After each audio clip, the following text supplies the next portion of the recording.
साधना PG degree college के YouTube platform में आप सभी का स्वागत है। आज अपन फिजिकल ज्योग्राफी या भौतिक भूगोल है उसका न्यू चैप्टर है एक चट्टान या जो रॉक्स या सेल होती है वो है। तो आज अपना जो टॉपिक रहेगा वो जो चट्टान है किसे कहते हैं, चट्टान कैसे बनती है और जो चट्टानें हैं उसमें मुख्य रूप से कौन कौन से जो खनिज पदार्थ हैं या मिनरल्स हैं वो पाए जाते हैं, इन सभी के ऊपर विस्तार से चर्चा होगी। तो अभी इस टॉपिक को अपन कंटिन्यू करते हैं। तो सबसे पहले पृथ्वी की आंतरिक जो संरचना है उसके बारे में जो आर्थर होम्स महोदय हैं उन्होंने दो प्रकार की परतें बताई हैं, यानी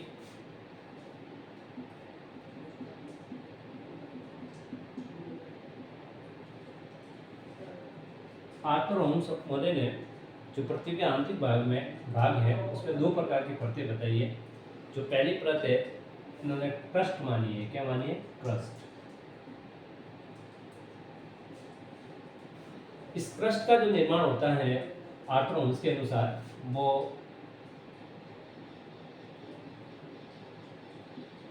संपूर्ण सियाल प्लस ऊपरी सीमा, यानी जो क्रस्ट है वो संपूर्ण सियाल तथा ऊपरी सीमा की बनी हुई होती है। दूसरा इन्होंने जो बताई है वो अधिस्तर या सबस्ट्रेटम जिसको बोलते हैं इंग्लिश के अंदर, ये जो बनती है वो निचली सीमा से बनी हुई है।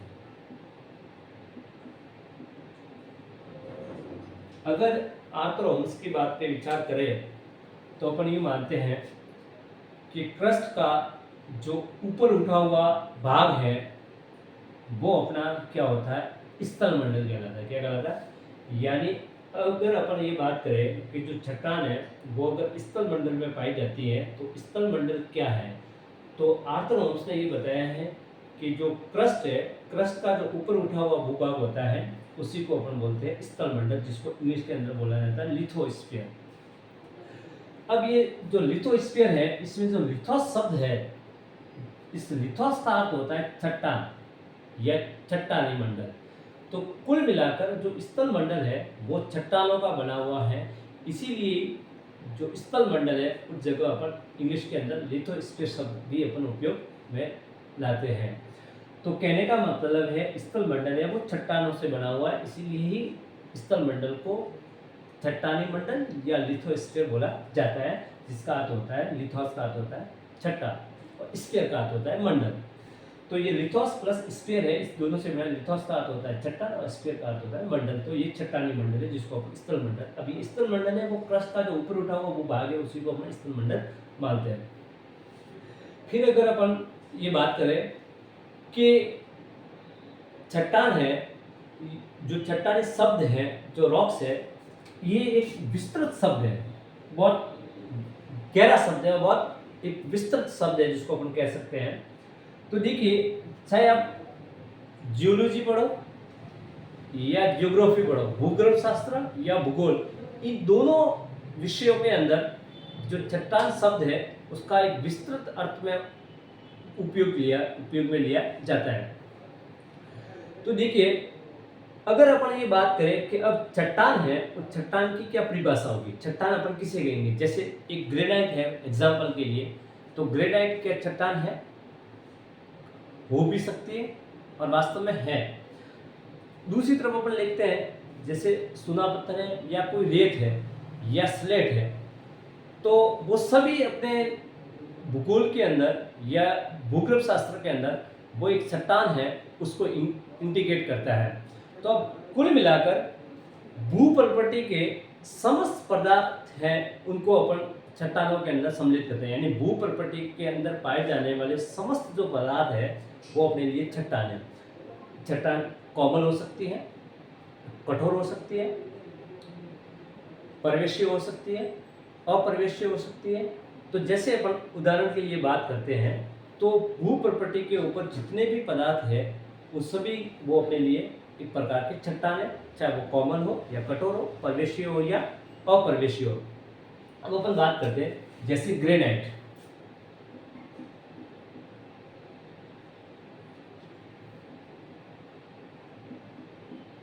ये कठोर है, बालू का पत्थर है जिसको सैंडस्टोन बोलते हैं। ये ऐसे हैं जो कठोर है। लेकिन दूसरी तरफ अगर अपन बात करते हैं जैसे सिक्का मिट्टी या क्ले या रेत या जिसको अपन बालू बोलते हैं, तो चाहे वो कठोर हो, ग्रेनाइट की तरह हो सकती है, वो सैंडस्टोन की तरह हो सकती है, या अगर सॉफ्ट होगी, मुलायम होगी, तो वो सिक्का मिट्टी की तरह हो सकती है, या रेत या बालू की तरह हो सकती है। दूसरी तरफ ये भी हो सकता है कि वो परिवेशीय या अपर्वेशीय हो सकती है। जैसे परिवेशीय सेलों का उदाहरण है तो चूना पत्थर है जिसको लाइमस्टोन बोलते हैं,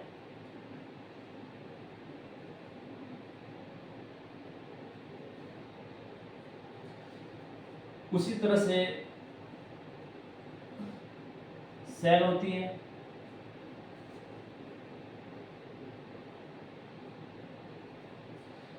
अप्रवेशीय है, उसमें स्लेट।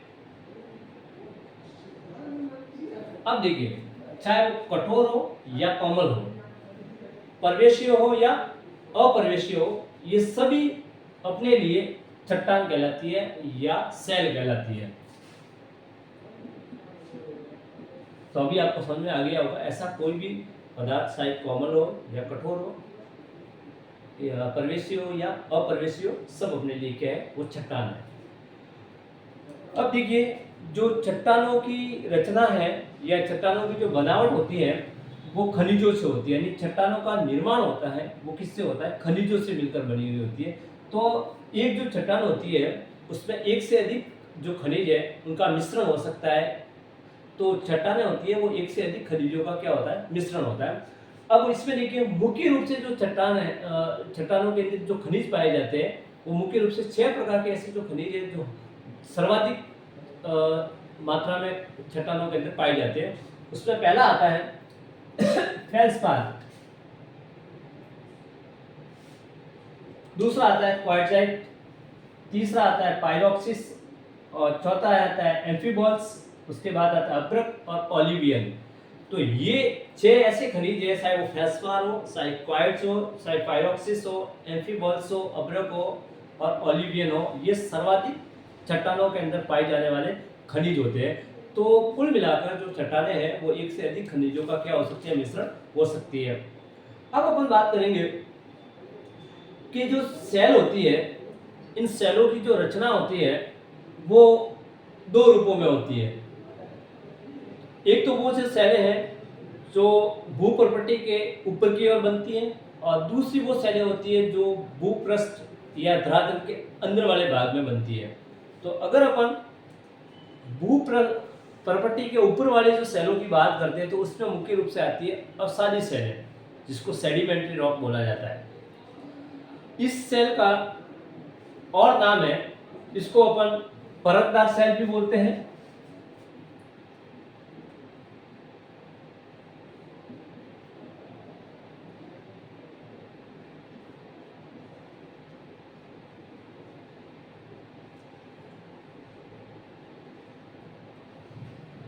तो भू प्रॉपर्टी के ऊपर जो सेलें बनती है उसमें आती है अवसादी सेल। अवसादी सेल का एक और नाम होता है परतदार सेल, और इसको द्वितीयक सेल भी बोलते हैं क्योंकि ये आग्नेय सेलों के बाद में बनी है दूसरे नंबर पे, इसलिए इसको सेकेंडरी जो रॉक्स है वो भी बोला जाता है। तो अवसादी, इसका अवसाद का इंग्लिश में शब्द होता है सेडिमेंट, इसीलिए इसको सेडिमेंट्री रॉक बोला जाता है। यानी जो अवसाद से बनती है, अवसाद के निक्षेप से या अवसाद के जमाव से जो सेलें बनती है, क्योंकि इन सेलों के अंदर जीवाश्म पाया जाता है, यानी जीवों के अवशेष पाए जाते हैं, तो इन सेलों के अंदर जीवावशेष मिलते हैं अवसादी सेल या परतदार सेल या द्वितीयक सेलों के अंदर। दूसरे नंबर पे वो जो अपन देखते हैं कि सेलों की रचना के आधार पर अगर बात करते हैं तो जो भूपृष्ठ के अंदर वाले भाग में पाई जाती है, जो मुख्य रूप से आग्नेय सेल या इग्नियस रॉक होती है। वैसे इग्नियस है वो लैटिन भाषा का शब्द है जिसका अर्थ होता है आग। तो जैसे अपन कहते हैं तो ज्वालामुखी उद्गार के समय जो लावा निकलता है तो वो आग की भांति बहुत गर्म होता है, उनके लंबे समय के बाद निकलने से वो धीरे धीरे ठंडा होकर ठोस होकर जमने से जो सेलों का निर्माण होता है उसको अपन बोलते हैं आग्नेय सेलें। तो ये सबसे पहले पृथ्वी के अंदर बनी हुई है, इसलिए आग्नेय सेलों का जो दूसरा नाम होता है उसको अपन प्राथमिक सेलें या प्राइमरी रॉक्स भी बोलते हैं। जब इन दोनों प्रकार की जो सेलें होती है उसमें स्थान का क्या होता है, बदलाव हो जाता है, यानी स्थान परिवर्तन हो जाता है। तो इसका स्थान परिवर्तन होने से जो सेल है उसका जो फॉर्मेशन होता है वो भी बदल जाता है। तो आग्नेय और अवसादी सेलों के स्थान परिवर्तन से जो उसमें परिवर्तन होता है उससे जो तीसरे प्रकार की सेलों का निर्माण होता है उसको अपन बोलते हैं कायांतित या रूपांतरित सेल, जिसको इंग्लिश में बोलते हैं मेटामॉर्फिक रॉक्स। तो इस मेटा का अर्थ होता है रूप बदलना होता है, तो इसको इसीलिए इसको रूपांतरित या कायांतित सेलें भी बोलते हैं। तो ये जो दोनों प्रकार की सेलों का रूप बदलता है, चाहे वो अग्नि सेल हो चाहे अवसादी सेल हो, तो ताप और दाब में परिवर्तन के कारण इनका जो रूप बदल जाता है और रूप बदलने से जो तीसरे प्रकार की सेलें होती है वो होती है कायांतित या रूपांतरित सेल। तो अपन यूँ कह सकते हैं मुख्य रूप से जो सेलें होती है बनावट के आधार पर वो 3 प्रकार की होती है। आग्नेय सेल, प्राइमरी रॉक, अवसादी सेल, सेकेंडरी रॉक जिसको परतदार सेल भी बोलते हैं, तीसरी होती है कायांतित या रूपांतरित सेल जिसको मेटामॉर्फिक रॉक्स बोला जाता है। तो ये जो सेल है ये मुख्य रूप से 3 प्रकार की होती है। अब देखिए जो सेलों की जो बनावट होती है, तो सर्वप्रथम अगर अपन बात करते हैं कि जो प्राथमिक सेलें बनी थी यानी जो आग्नेय सेलें बनी थी, तो सर्वप्रथम पृथ्वी में जो तरल अवस्था थी, क्योंकि अपन देखते जैसे भी अपन पृथ्वी को देखते हैं जिस अवस्था के अंदर है वो पहले उस रूप में नहीं थी, बहुत गर्म थी। तो गर्म होने के बाद धीरे धीरे वो ठंडी होकर इस अवस्था के अंदर पहुंची है। तो उसमें कुछ जो पदार्थ थे वो जो पिघलने से जो सेलें बनी है उसको अपन आग्नेय सेलें बोलते हैं। तो ये सबसे पहले जो पृथ्वी के अंदर बनी हुई है वो आग्नेय सेलें होती है, जो इस पृथ्वी की सबसे प्रारंभिक अवस्थाओं के अंदर पाई जाती है। और सेल ऐसी है जो सन प्रतिसन हर समय बनती रहती है, इसीलिए जो सेलें होती है उसको इतिहास के पन्ने भी कहा जाता है। तो देखिए दूसरे जब आग्नेय सेलें बन गई थी तो आग्नेय सेलों के ऊपर जो अनासादन का जो प्रोसेस होती है, डेन्यूलेशन का जो प्रोसेस होती है, उसके अंदर जो मुख्य रूप से जो काम करता है वो अपक्षय प्लस अपर्दन इन दोनों क्रियाओं से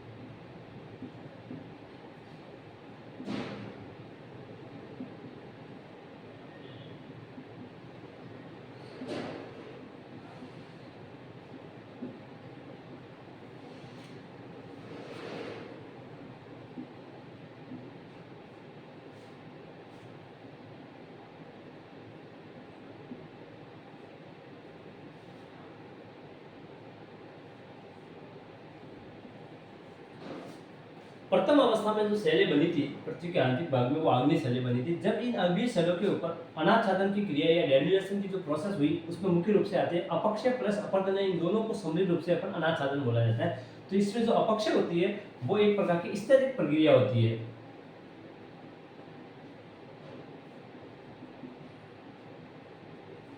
ये जो होता है वो गतिक प्रक्रिया होती है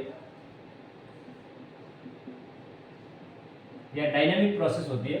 अब देखिए अपक्षय क्या होता है, अपक्षय का एक काम होता है, इन दोनों का अपना अलग अलग काम होता है, फंक्शन होता है। तो अपक्षय है इसका ये काम रहता है कि जो आग्नेय सेलें हैं, जो प्राथमिक सेलें हैं, उनको तोड़कर अपने जगह पर ही गिराना।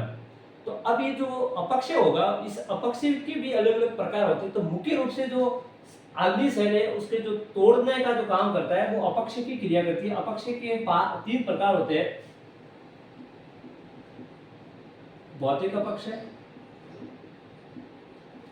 रासायनिक अपक्षय,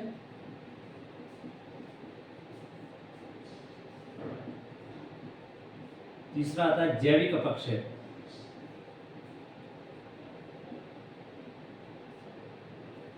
तो जब ताप की वजह से या दाब की वजह से या तुषार की क्रिया की वजह से अगर शैलें टूटती हैं तो वो भौतिक अपक्षय का रूप होता है। जब केमिकल रिएक्शन होता है, जैसे चूना पत्थर एग्जाम के लिए या लाइमस्टोन है, उसको जब आप पानी में डालते हो तो वहाँ पे जो पानी की से क्रिया करके वो चूना पत्थर जो CO2 बाहर निकलती है तो उससे वो क्या हो जाता है, पिघल जाता है। तो वो है वो रासायनिक अपक्षय का कारण होता है। उसमें कुछ जैवी है, चाहे वो चूहे हैं या कुछ और भी है, सांप वगैरह है, तो वो भी जो चट्टाने हैं उनको धीरे धीरे क्या खोखला करके उनको लगातार है वो तोड़ते रहते हैं। तो उससे भी चट्टाने हैं वो लगातार डैमेज होती रहती है। तो इसका काम है कि तोड़ने के बाद अपने जगह पर ही गिराना। इसके बाद ये प्रक्रम काम करता है अपक्षय वाला। अब जो ये यहाँ से टूटा हुआ पदार्थ है उसको एक जगह से दूसरी जगह ट्रांसफर करने का या परिवहन करने का जो काम है वो अपर्दन करता है। तो अपर्दन है, उसके अपर्दन जो करता है वो अपर्दन के अलग अलग कारक होते हैं।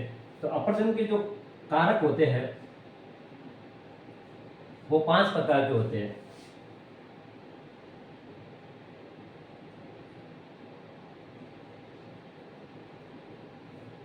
प्रवाहित जल, ये जिसको नदी बोलते हैं, पवन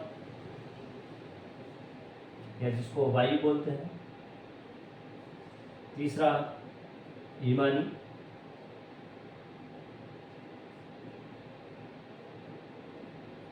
जिसको हिमनद या ग्लेशियर बोलते हैं,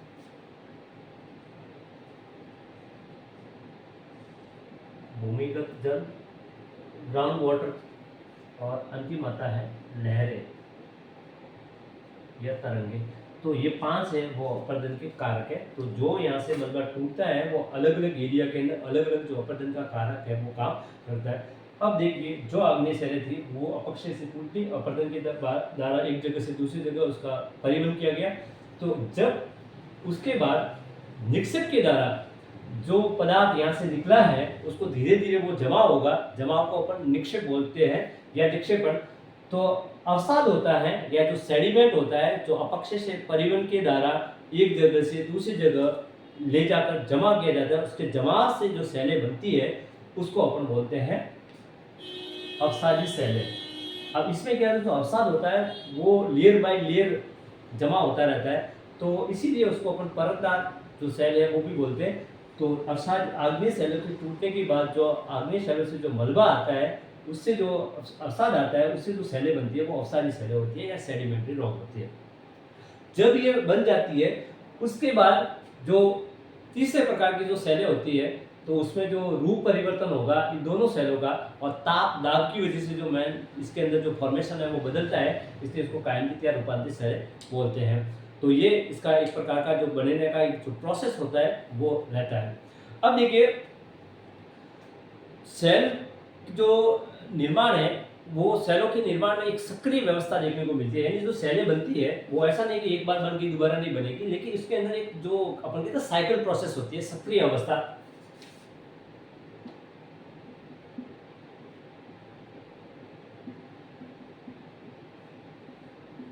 कैसे देखिए, जैसे अग्नि शैलें बन गई तो अग्नि शैलों के टूटने के बाद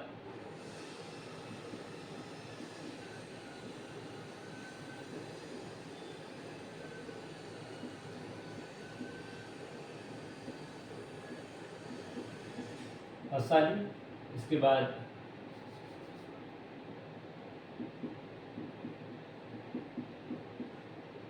कायांतरित सेल।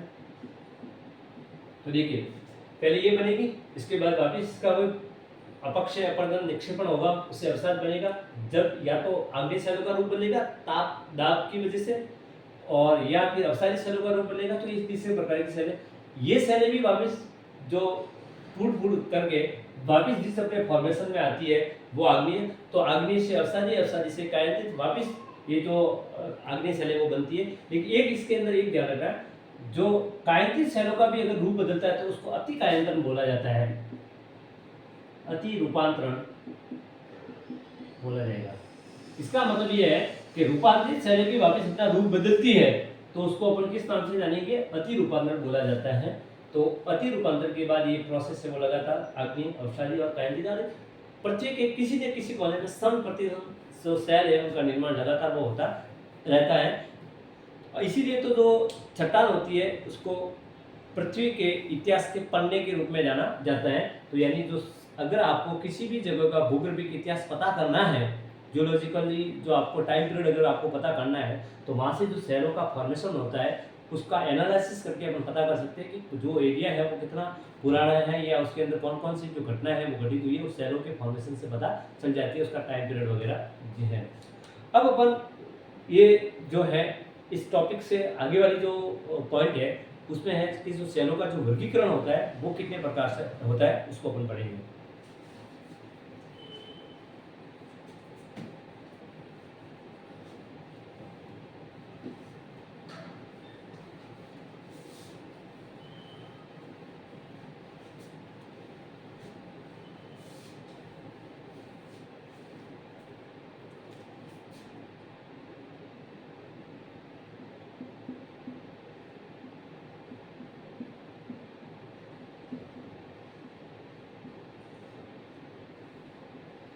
चट्टानों का वर्गीकरण। तो सेलों में सामान्य रूप से जो सेलों का जो वर्गीकरण है वो सामान्य रूप से उसकी जो निर्माण की प्रक्रिया है उसके आधार पर किया जाता है। तो जो सेलों का वर्गीकरण है उससे निर्माण की प्रक्रिया के आधार पर है उसको विभाजित किया जाता है। तो निर्माण की प्रक्रिया के आधार पर विभाजित किया जाता है। तो उसमें पहला जो पार्ट आता है यानी सेलों के निर्माण की प्रक्रिया के आधार पर इसका जो वर्गीकरण किया जाता है उसमें जो पहला आता है बनावट की प्रक्रिया।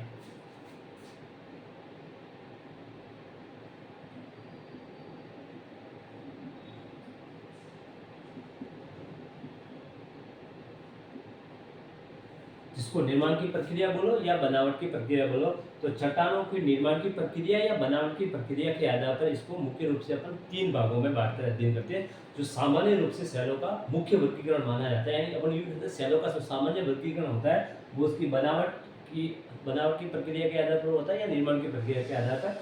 जिसमें पहली जो सेल आती है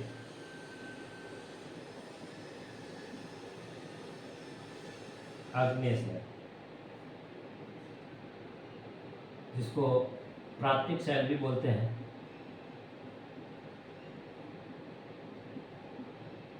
इग्नियस रॉक या प्राइमरी रॉक्स। दूसरा है अवसादी,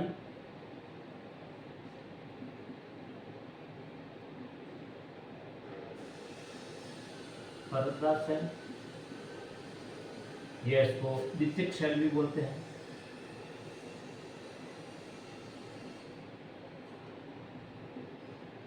और तीसरा और अंतिम आता है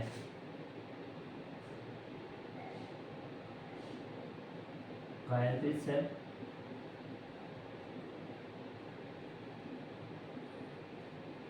रूपांतरित सेल, या इसको तत्विक सेल भी कह सकते हैं।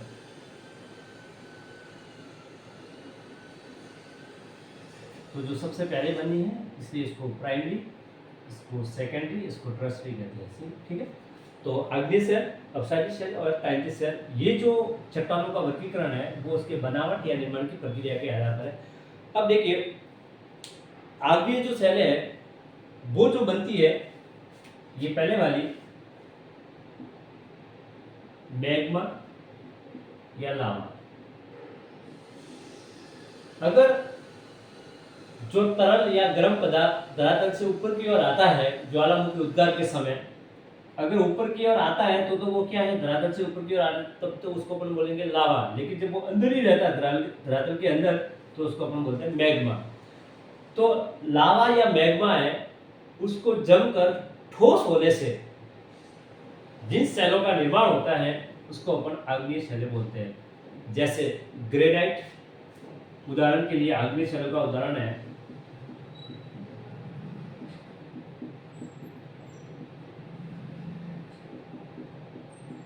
ग्रेनाइट, बेसाल्ट, ग्रेबो और पेरिडोटाइट।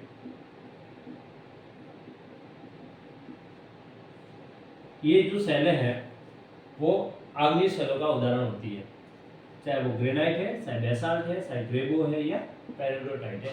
तो ये लावा या मैग्मा है, उस पर जमकर ठोस होने से इन सेलों का निर्माण होता है, इसलिए ये ठोस रूप में पाई जाती है। और आग्नेय सेलों के अंदर हमेशा ये ध्यान रखना, कभी भी इनके अंदर जीवावशेष नहीं पाया जाता है, क्योंकि जो लावा या मैग्मा इतना गर्म होता है तो किसी भी जीव का वहाँ पे अवशेष के रूप में पाया जाना संभव ही नहीं होता है।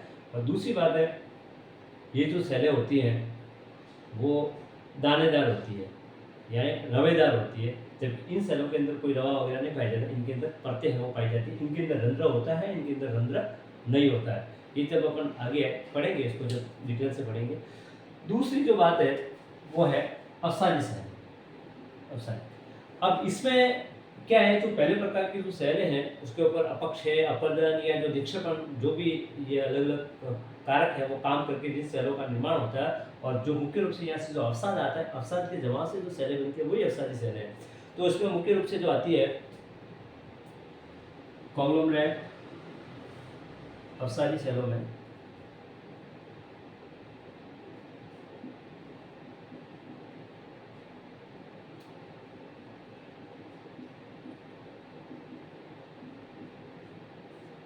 बालू का पत्थर, जिसको सैंडस्टोन बोलते हैं, सूना पत्थर, जिसको लाइमस्टोन या CaCO3 कैल्शियम कार्बोनेट भी बोलते हैं, ठीक है। उसके बाद खड़िया पत्थर,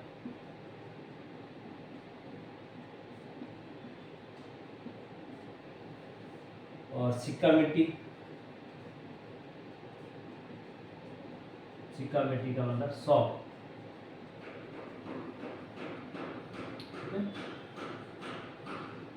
ये जो सेलें हैं ये अवसादी सेलों का जो है वो उदाहरण होती है, चाहे वो कॉन्ग्लोमेरेट है, बालू का पत्थर है, सोना पत्थर है, खड़िया पत्थर है या सिक्का मिट्टी है। उसके बाद जो अपन सेल पढ़ते हैं, तीसरे प्रकार की जो आती है रूपांतरित या कायांतरित सेल है। तो उसमें क्या है, ताप और दाब से, यानी देखिए अपनी बात करते हैं, चाहे वो आग्नेय सेल है या अवसादी सेल है, जब इनके ऊपर ज़्यादा ताप और ऊपर से अगर दाब लगता है तो इनका जो फॉर्मेशन होता है वो क्या हो जाता है, बदल जाता है। तो उसका बदलने से जो सेलें बनती है, जैसे उदाहरण के रूप में अपन देखते हैं सूना पत्थर है, कौन सा है, सूना पत्थर, या लाइमस्टोन है।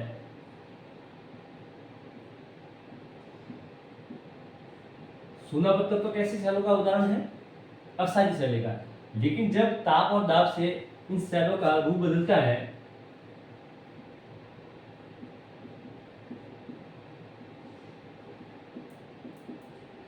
तो जो सेलें बनती है उसको अपन संगमरमर या इंग्लिश में मार्बल बोलते हैं। क्या बोलते हैं, मार्बल। तो ये जो संगमरमर या जो मार्बल है वो किस प्रकार की सेलों का उदाहरण होता है, कायांतरित या रूपांतरित सेलों का उदाहरण होता है। जो अवसादी सेल है उसके रूप बदलने से बनता है। उसी तरह से अगर अपन बात करते हैं तो बेसाल्ट सेलें होती है, कौन सी है, जैसे बेसाल्ट सेल है वो आग्नेय सेलों का उदाहरण है, लेकिन इसके रूप बदलने से सिस्ट सेल का निर्माण होता है। किससे होता है, यानी आग्नेय सेलों में का अगर जो उदाहरण है बेसाल्ट है, उसके ऊपर ताप या दाब के लगने से जो सेलें बनती है, जो रूपांतरित सेलों का उदाहरण होती है वो कौन सी होती है, सिस्ट होती है। उसी तरह से कॉन्ग्लोमेरेट है, जैसे ये अवसादी सेल है, इसका अगर रूप बदलता है तो उससे निस सेल का निर्माण होता है। उसी तरह से अगर अपन ये बात करते हैं कि सिक्का मिट्टी या सेल है, ये सिक्का मिट्टी या सेल है, तो इसका जब रूप बदलता है तो जो स्लेट है उसका निर्माण होता है। तो जो स्लेट है वो कायांतरित या रूपांतरित सेलों का उदाहरण होती है। तो चाहे वो बेसाल्ट से सिस्ट बनो, या सोना पत्थर से संगमरमर या मार्बल बनो, चाहे कॉन्ग्लोमेरेट से नीस बनो, चाहे सिक्का मिट्टी से क्या बनो, स्लेट बनो, या अपन यूँ कह सकते हैं कि जो बालू का पत्थर है उससे क्वार्टाइट बनो, यानी ये जो बालू का पत्थर है अवसादी सेलों का उदाहरण है, इससे क्वार्टाइट बनता है।